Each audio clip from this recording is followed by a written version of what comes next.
Hey, this is R. Duncan Williams, and welcome to another From a Rooftop Perch podcast. Get a new brain, get a new life. Sounds like a hokey infomercial, doesn't it? But actually, it's true and scientifically proven. In recent decades, neuroscientists' understanding of the brain has significantly changed. The old view was that after a certain age, the brain was basically hardwired, or set like dried and hardened cement. But with the advent of brain imaging technology, MRI and CT scanning, scientists have realized that the cement, in a sense, remains wet, and therefore moldable throughout our lives. And what exactly molds the brain? It's not what you might think. It turns out that what's doing the rewiring and reshaping is the mind, meaning immaterial thought. Surprising as it sounds, it's thinking that changes the structure of the material, biological brain. Mind over matter, as strange and mystical as it sounds, appears now to be a scientific fact.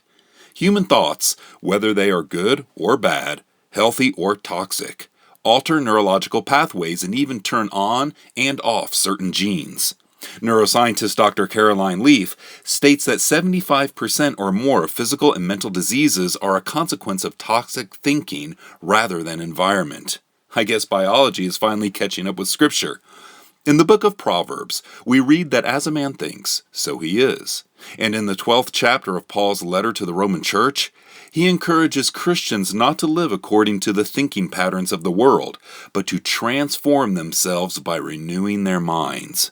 Basically, changing their lives by thinking differently. The implications of this understanding of the brain are profound, to say the least. If we begin thinking differently about ourselves, others, our work, and so on, we can actually begin to experience positive changes in our physical health, relationships, and careers.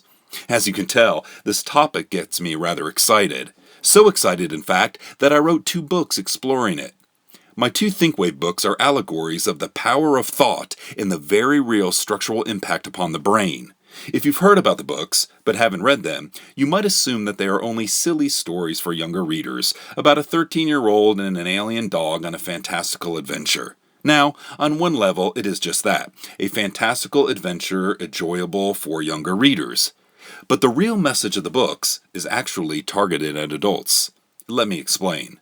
In the first ThinkWave book, readers are introduced to the main character, Harvey George, who basically represents humanity. In the second chapter, he is whisked away to the planet Exzel, which represents the human brain. And while on Exzel, Harvey meets and interacts with tree-like creatures known as the Flern. If you've ever seen an image of a neuron, a brain cell, you will likely agree with me when I say that they are similar in appearance to trees.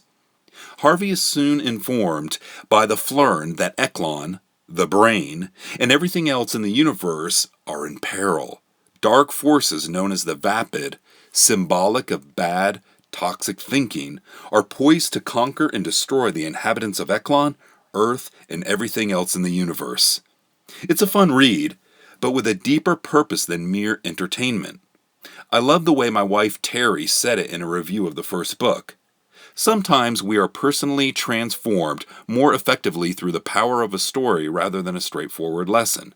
Children and puppies prefer to take their doses of medicine wrapped in a delicious treat. Likewise, adults. A wonderful story for ages 8 to 108.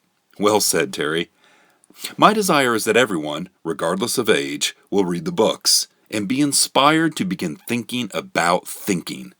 If you want to go deeper and get more into the science, I highly recommend Dr. Caroline Leaf's book, Switch On Your Brain. That's my From a Rooftop Perch podcast for this week.